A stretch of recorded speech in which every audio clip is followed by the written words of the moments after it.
Bagyong Basyang humina na bilang isang tropical depression. Nasa Negros na. Visayas patuloy na binabayo ng ulan at hangin ngayong araw.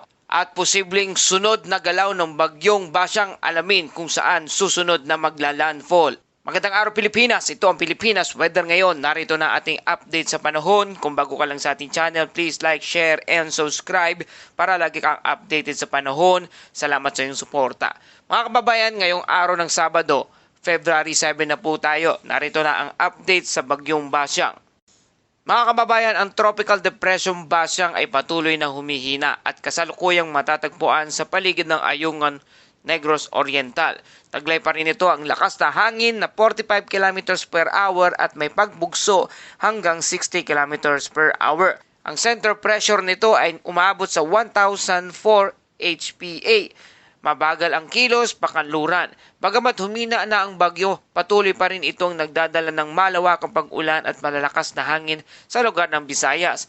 Ang mga hangin ng bagyo ay umaabot pa sa 250 kilometro mula sa sentro. Kaya kahit malayo ang mismong sentro ng bagyo ay posibleng makakaranas pa rin ng masungit na panahon ang ilang bahagi ng ating bansa. At dahil dyan patuloy na nakataas pa rin ang wind signal number 1 sa ilang lugar. Signal number 1 na mayroong strong wind na may hangin na 39 to 61 km per hour with minimal to minor threat to life and property. Sa lugar ng southern portion of Occidental Mindoro, northern portion of Oriental Mindoro, Mindoro, Romblon, northern Palawan including Calamian, Cuyo, and Cagasillo Island, southern Masbate, southern portion of Samar, southern portion of eastern Samar, Biliran, Leyte, southern Leyte, Bohol, Cebu, Siquijor, Negros Oriental at Negros Occidental. Kasama dito sa signal number 1 ang lugar ng Guimaras, Iloilo, Capiz, Aklan, Antique, Dinagat Island, western portion of Surigao del Norte, Camiguin, northern portion of Misamis Oriental, northern portion of Misamis Occidental, northern portion of Zamboanga del Norte. Dahil sa pinagsamang epekto ng Bagyong Basyang at Shearline, patuloy na makakaranas ng malalakas na pag-ulan, biglaang pagbaha at pagguho ng lupa sa bulubunduking lugar. Lalo na partikular dito sa Negros Island, Panay Island, Bohol, Cebu, kanlurang bahagi ng Leyte. Mga kababayan, kahit humina na ang bagyo, huwag maging kampante dahil ang ulan ang pangunahing banta ngayon. Madalas sa ganitong sitwasyon na nangyayari ay biglaang pagbaha lalo na sa gabi kung kailan hindi agad napapansin ang pagtaas ng tubig sa paligid.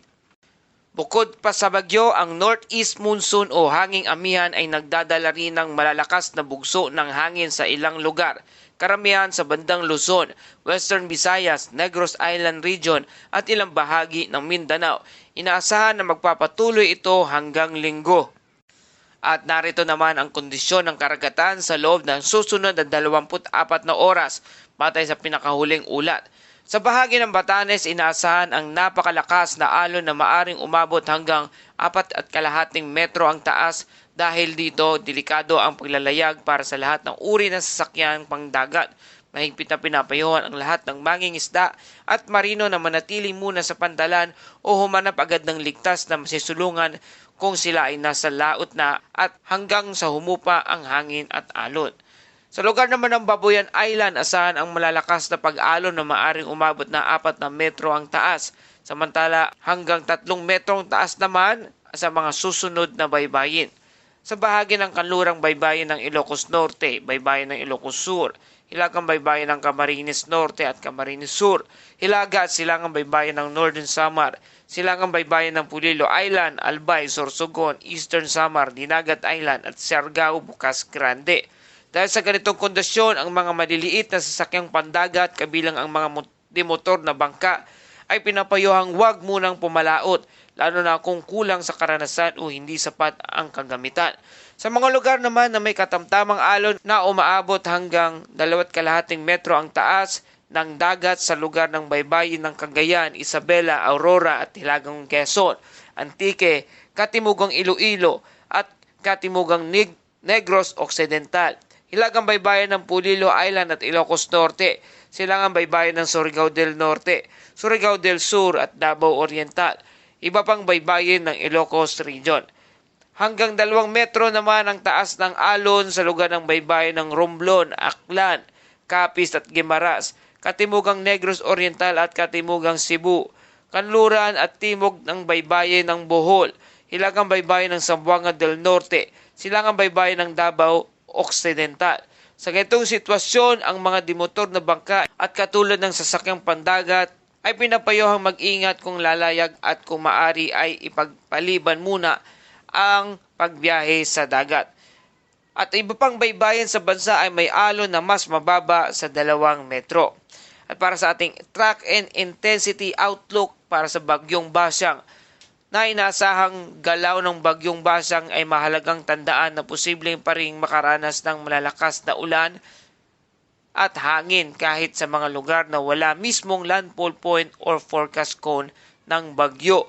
Posible pa rin magbago ang direksyon nito habang kumikilos. Sa kasalukuyan, ang forecast track ng Bagyong Basyang ay patuloy na gagalaw pa kanluran hanggang pahilagang kanluran sa mga susunod na oras. Tatahakin nito ang Negros Island Region ngayong araw, February 7, pagkatapos tutungo ito sa katimugang bahagi ng Panay Island o Panay Gulf.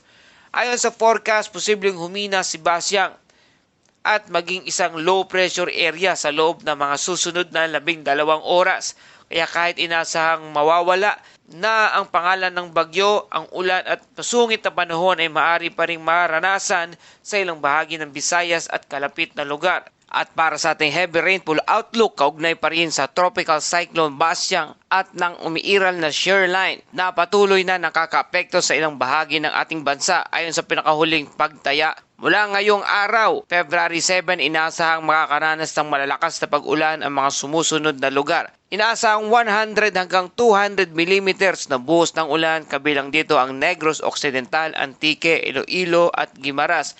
Posible ang pagbaha sa mga mabababang lugar at pagguho ng lupa sa mga bulubunduking lugar, lalo na kung tuluyan ang pag-ulan ngayong maghapon. Samantala, sa mga lugar na may 50 hanggang 100 millimeters na buhos ng ulan, kabilang ang Palawan, Negros Oriental, Cebu, Bohol, Siquijor, Aklan at Capiz. Sa mga lugar na ito, posible rin ang localized flooding at pagtaas ng tubig sa mga ilog at sapa.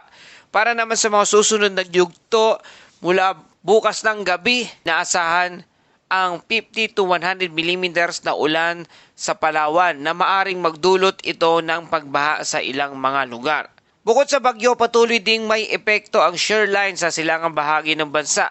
Ngayong araw, February 7, inaasahang 50 hanggang 100 millimeters na ulan sa lugar ng Quezon at Camarines Norte. Pagdating naman ng araw ng Linggo ng gabi, mananatili ang ganitong dami ng ulan sa Quezon Oriental, Mindoro, Marinduque at Camarines Norte. At sa huling bahagi ng forecast mula Linggo ng gabi hanggang Lunes ng gabi, February 9, inasahan pa rin ang 50 hanggang 100 mm na buhos ng ulan sa lugar ng Quezon, Camarines Norte, Camarines Sur at Catanduanes. At dumako naman tayo sa ating Bible verse of the day mula sa Isaiah chapter 41 verse 10. Huwag kang matakot sapagkat ako'y sumasa iyo. Huwag mang lupaypay sapagkat ako ang iyong Diyos. Palalakasin kita, tutulungan kita at aalalayan kita ng aking kanang kamay ng katwiran. Mga kababayan, sa gitna ng bagyo, problema at pagsubok sa buhay, madalas tayong nakakaramdam ng takot at panghihina. Ngunit malinaw ang pangako ng Diyos. Sa taladang ito, hindi niya tayo iiwan. Siya mismo ang magbibigay ng lakas at tulong at gabay sa bawat hakbang natin. Kapag tila mabigat ang sitwasyon, alalahanin na ang Diyos ang ating sandigan. Hindi natin kailangang harapin ang buhay na mag-isa sapagkat kasama natin ang Panginoon na tapat sa kanyang pangako.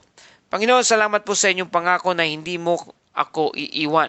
Palakasin mo aking puso at tulungan mo akong magtiwala sa iyo sa lahat ng oras. At yan po ang ating update sa panahon. Humina na ang Tropical Depression Basyang na nasa Negros Oriental ang sentro. Signal number 1 sa malawakang bahagi ng Visayas ay patuloy ang banta ng pag-ulan at pagbaha. posibleng maging low pressure area na lamang ang bagyo sa loob ng 12 oras. Mga kababayan, salamat sa iyong patuloy na pagtutok at pagtangkilik dito sa ating channel. Kung nagustuhan mo ang balitang ito, please like, share, and subscribe para lagi ka updated sa panahon. Salamat sa iyong suporta. Ito ang Pilipinas Weather ngayon na lagi nagpapaalala, maghanda, magiligtas, mag-alerto, ingat tayong lahat.